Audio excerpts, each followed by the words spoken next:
Hello dear साथियों, आपका स्वागत है आपके अपने चैनल पारस फिर एजुकेशन में।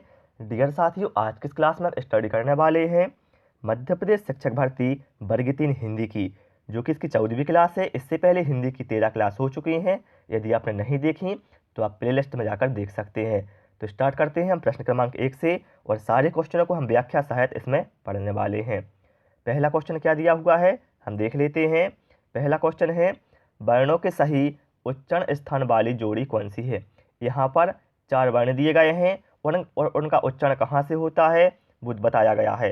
तो इसमें से बताना है कौन सी जोड़ी सही है। हम सबसे पहले देखें ऑप्शन ए को।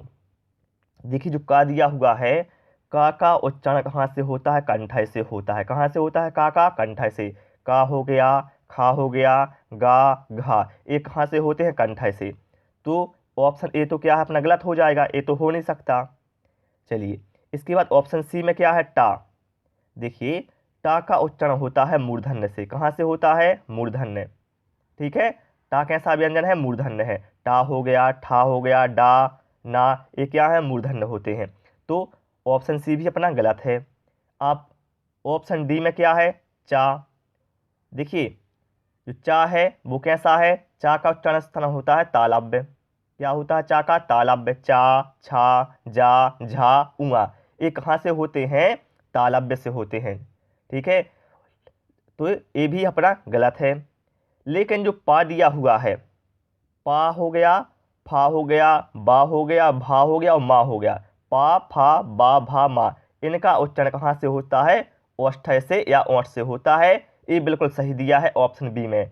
तो अपनी ऑप्शन बी वाली जोड़ी सही हो जाएगी। ठीक है, समझ गए होंगे आप। चलिए option B is right answer. चलिए प्रश्न क्रमांक 2 पर आते हैं इसके बाद में हम। और आप सभी से रिक्वेस्ट साथियों, यदि आपको हमारा वीडियो पसंद आए तो वीडियो को लाइक करना, और जो भी आपके फ्रेंड हैं उनके साथ शेयर इसे अवश्य करें।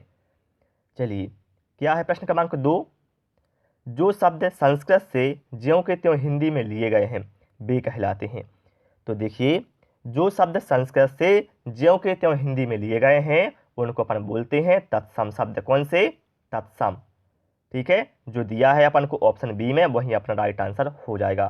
और जिनमें परिवर्तन हो गया है उन्हें अपन तद्भव कहते हैं। ठीक है, लिए संस्कृत से गए हैं लेकिन उनमें परिवर्तन आ गया है तो उन्हें कहते हैं तद्भव। लेकिन यहाँ पर क्या है, ज्यों के त्यों, तो इसलिए यहाँ पर तत्सम शब्द वो हो जाएंगे। आप देख सकते हैं जो शब्द संस्कृत से ज्यों के त्यों लिए गए हैं उन्हें तत्सम शब्द कहते हैं, जैसे मुद्रा, घृत आदि।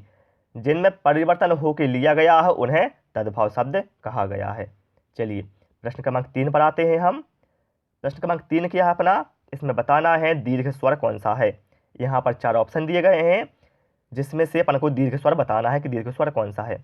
देखिए दीर्घ स्वर वे कहलाते हैं जिनके उच्चारण में क्या है, ह्रस्व स्वर से अधिक समय लगता है या 2 मात्रा का समय लगता है, उन्हें अपन कहते हैं दीर्घ स्वर। तो देखिए दीर्घ स्वर कौन होते हैं, बड़ा आ, बड़ी ई, बड़ा ऊ, ठीक है, ए, ये क्या है, दीर्घ स्वर होते हैं। तो यहाँ पर हम देखें ऑप्शन बी में क्या है, ए। ठीक है, ये दिया हुआ है एनक वाला ए, तो ये अपना राइट आंसर हो जाएगा। ए क्या है, दीर्घ स्वर है। बाकी ये छोटा आ, छोटी ई, छोटा ऊ, ये क्या है, ह्रस्व स्वर है। ध्यान रखना इनको, ये क्या है, ह्रस्व स्वर है। ठीक है, आप देख सकते हैं दीर्घ स्वर देखो ये कहलाते हैं बड़ा आ, बड़ी ई, बड़ा ऊ, ए, ओ और औ। ये क्या है, ये दीर्घ स्वर की श्रेणी में आते हैं जिनमें क्या है 2 मात्रा का समय लगता है या फिर ह्रस्व स्वर से अधिक समय लगता है इनके उच्चारण में। चलिए प्रश्न क्रमांक 4 पर आते हैं इसके बाद में हम। शुद्ध शब्द कौन सा है इसमें से। देखिए प्रश्न क्रमांक 4 में कहा गया है शुद्ध शब्द कौन सा है। देखिए ऑप्शन ए में हम देखें कृषि, तो भैया कृषि लिखा जाता है इस टाइप से, ये गलत लिखा हुआ है। ऑप्शन बी में क्या है, क्षुद्र, क्षुद्र नहीं होता भैया, क्या होता है, छिद्र होता है, तो ये भी गलत है। ऑप्शन सी में क्या है, नक्षत्र, तो भैया नक्षत्र ऐसे लिखा जाता है। ठीक है, इसमें ये छा आता है, छाते वाला नहीं आता बल्कि छतरी वाला छा आता है। ठीक है, तो ए बी और सी गलत हो गए। अब ऑप्शन डी में क्या है, कृपा, ये कृपा बिल्कुल सही लिखा हुआ है, कृपा ऐसे ही लिखा जाता है। ठीक है, option D is right answer. चलिए प्रश्न क्रमांक 5 पर स्वर संधि के भेद होते हैं। देखिए यहाँ पर आपको प्रश्न अच्छे से पढ़ना है, नहीं तो आप जल्दी जल्दी में क्या पढ़ लेंगे, संधि के भेद होते हैं। इसलिए मैं आपसे बोलता हूँ एग्जाम में जो भी आपको क्वेश्चन दिखे पहले आप क्वेश्चन को अच्छे से समझ लें कि आखिर क्वेश्चन में कहा क्या गया है। स्वर संधि के भेद होते हैं भैया, स्वर संधि के 5 भेद होते हैं। ठीक है, यदि आपसे संधि के भेद पूछ जाए कि संधि के भेद कितने होते हैं, तो संधि के भेद होते हैं 3, स्वर संधि, व्यंजन संधि और विसर्ग संधि। लेकिन जब स्वर संधि की बात की जाए तो स्वर संधि के 5 भेद होते हैं। कौन कौन से? दीर्घ संधि, गुण संधि, वृद्धि संधि, यण संधि और अयादि संधि। ठीक है, आप इनको नोट कर लें। स्वर संधि के 5 भेद होते हैं। कौन कौन से? दीर्घ संधि, गुण संधि, वृद्धि संधि, यण संधि और अयादि संधि। चलिए प्रश्न क्रमांक 6 पर आते हैं। इसके बाद में हम पर्वत का पर्यायवाची निम्न में से कौन सा है? देखिए पर्वत के पर्यायवाची होते हैं अचल, भूधर। ये क्या है? पर्वत के पर्यायवाची हैं। तो हमें ऑप्शन बी में क्या है? भूधर। तो भूधर क्या है? पर्वत का पर्यायवाची है। तो यहाँ पर जो अपना आंसर है वो हो जाएगा ऑप्शन बी। चलिए प्रश्न क्रमांक 7 पर आते हैं। इसके बाद में हम प्रश्न क्रमांक 7 में कहा गया है जो कहा ना जा सके के लिए एक शब्द निम्न में से कौन सा होगा? तो देखिए जो कहा ना जा सके इसके लिए एक शब्द होगा अकथनीय।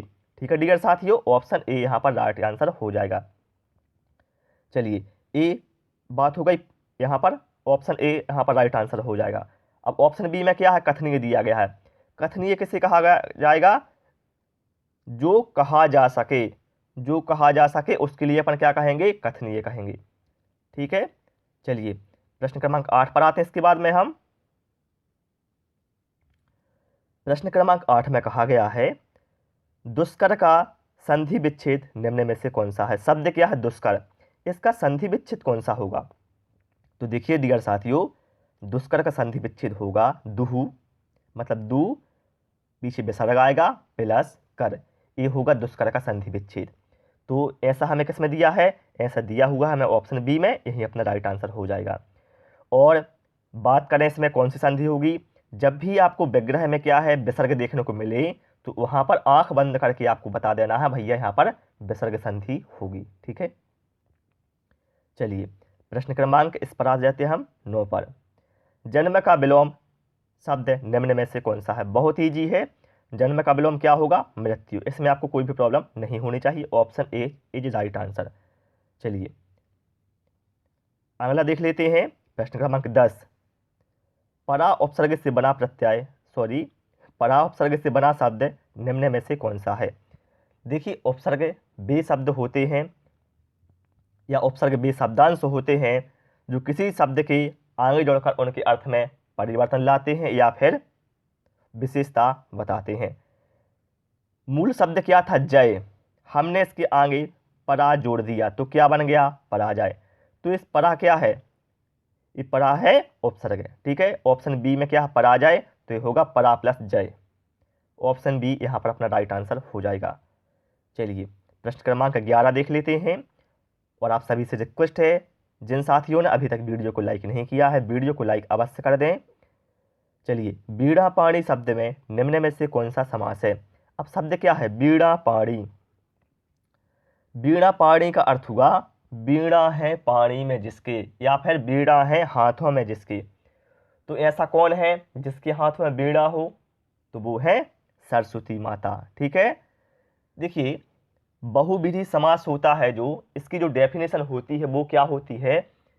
जिसमें दोनों शब्द अप्रधान होते हैं लेकिन दोनों शब्द मिलकर किसी तीसरे की ओर संकेत करते हैं। यहाँ पर क्या है? जो बीड़ा पाणी है वो सरस्वती की माता की ओर संकेत कर रहा है, सरस्वती। ठीक है, विद्या देवी सरस्वती की ओर संकेत कर रहा है।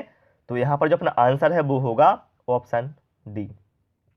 ठीक है, जैसे पीतांबर, पीला है अंबर जिसका, अर्थात भगवान विष्णु, तो वहां पर क्या है? बहुव्रीहि समास हो जाएगा। लंबोदर, लंबा है उदर जिसका, अर्थात भगवान गणेश। ठीक है, तो वहां भी क्या है? बहुव्रीहि समास हो जाएगा। जब भी आपको इस टाइप से शब्द देखने को मिले तो वहां पर बहुव्रीहि समास होता है।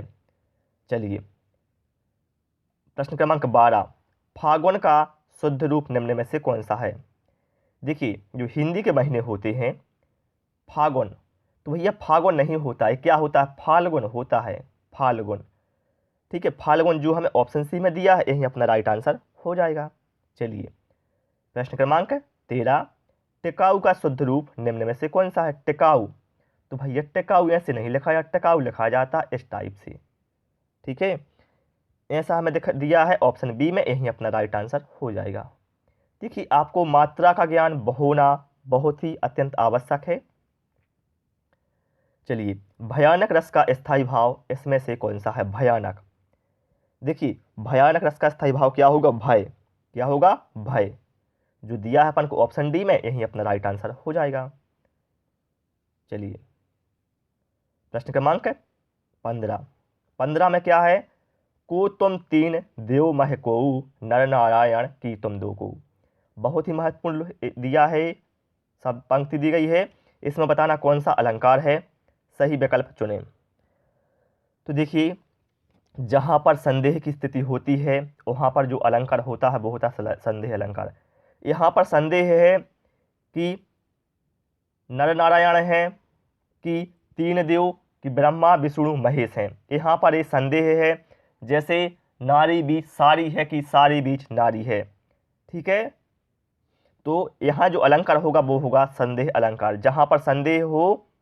ठीक है, यहाँ पर अपना जो ऑप्शन सी है वो राइट आंसर हो जाएगा।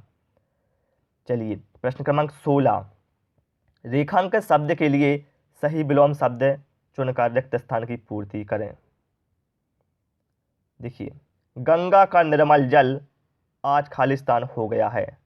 अब निर्मल, निर्मल का विलोम बताना क्या होगा? तो भैया निर्मल का विलोम होगा मलिन। क्या होगा? मलिन। मतलब गंगा का निर्मल जल आज मलिन हो गया है। मलिन का अर्थ होता है गंदा। क्या होता है मलिन का अर्थ? गंदा। मतलब गंगा का जो निर्मल जल है वो आज मलिन या फिर गंदा हो गया है। Option B is right answer. देखिए, पवित्र का विलोम क्या होता है? अपवित्र। स्वच्छ का अस्वच्छ, तो ये तो ए बी और सी तो आ नहीं सकते, सॉरी ए डी और बी तो ए सी और डी तो आ नहीं सकते, लेकिन मलिन यहाँ पर राइट आंसर अपना हो जाएगा। चलिए, प्रश्न क्रमांक 17, साधारण नियम से भिन्न इसे एक शब्द में क्या कहेंगे? देखिए, साधारण नियम से भिन्न इसे अपन एक शब्द में कहेंगे अपवाद। आप लोगों ने देखा होगा व्याकरण में क्या होता है, बहुत सारे शब्द ऐसे होते हैं जो नियम होते हैं उन नियम से कुछ अलग हटके परिणाम देते हैं, तो वो अपवाद कहलाते हैं। क्या कहलाते हैं? अपवाद। चलिए, स्वागत शब्द में उपसर्ग है। अब देखिए, स्वागत, स्वागत बना कैसे है? आपको याद है? सु प्लस आगत। और देखिए, यदि आपको संधि विच्छेद अच्छे से आता है तो आपसे एग्जाम में उपसर्ग प्रत्यय से कैसा भी क्वेश्चन आ जाए आप उससे बिल्कुल 10 सेकंड में सोल्व कर देंगे, यदि आपकी संधि विच्छेद अच्छे से आता है। ठीक है, तो सुआगत और स्वागत कैसे बना है? सु प्लस आगत। तो सु क्या है? यहाँ पर उपसर्ग है, जो हमें ऑप्शन ए में दिया है, यही अपना राइट आंसर हो जाएगा। ठीक है, चलिए, अगला है अंधे के नाम नाम नयन सुख। इस लघु वाक्य में निम्न में से क्या है? अब बताना यह क्या है? एक अंधे के नाम नाम नयन सुख। तो ये क्या है? एक भैया ये एक लोकोक्ति है। क्या है? एक लोकोक्ति है। और यदि आपसे एग्जाम में पूछा जाए अंधे के नाम, सॉरी आंख के अंधे नाम नयन सुख, इसका अर्थ क्या होगा इस लोकोक्ति के? तो इसका अर्थ होगा नाम के विपरीत। क्या होगा? नाम के विपरीत। चलिए, प्रश्न क्रमांक 20, वेरी वेरी इंपॉर्टेंट, दीर्घबाहु समास का विग्रह बताएं। दीर्घबाहु, तो देखिए दीर्घबाहु का जो विग्रह होगा वो होगा दीर्घ है बाहु जिसके, अर्थात वो कौन है? भगवान विष्णु। और यदि हम पूछें आपसे इसमें कौन सा समास होगा तो वो होगा बहुव्रीहि समास, क्योंकि यह भगवान विष्णु की ओर संकेत कर रहा है। चलिए, तो इस वीडियो में साथियों हमने 20 महत्वपूर्ण क्वेश्चन आपको व्याख्या सह समझा दिए हैं। मुझे उम्मीद है आपको क्लास पसंद आई होगी। आपको हमारी क्लास कैसी लगी आप हमें कमेंट करके ज़रूर बताएं। डियर साथियों, आपको वीडियो पसंद आया हो तो वीडियो को लाइक कर दें और अपने दोस्तों के साथ शेयर करें। और जिन छात्रों ने अभी तक हमारे वीडियो को, सॉरी हमारे चैनल को सब्सक्राइब नहीं किया है, उनसे रिक्वेस्ट है चैनल को सब्सक्राइब कर लें, जो कि बिल्कुल निःशुल्क है। जिससे कि आपको आने वाले समय में मेरे और भी नए नए वीडियो मिलते रहें। Thanks for watching this video.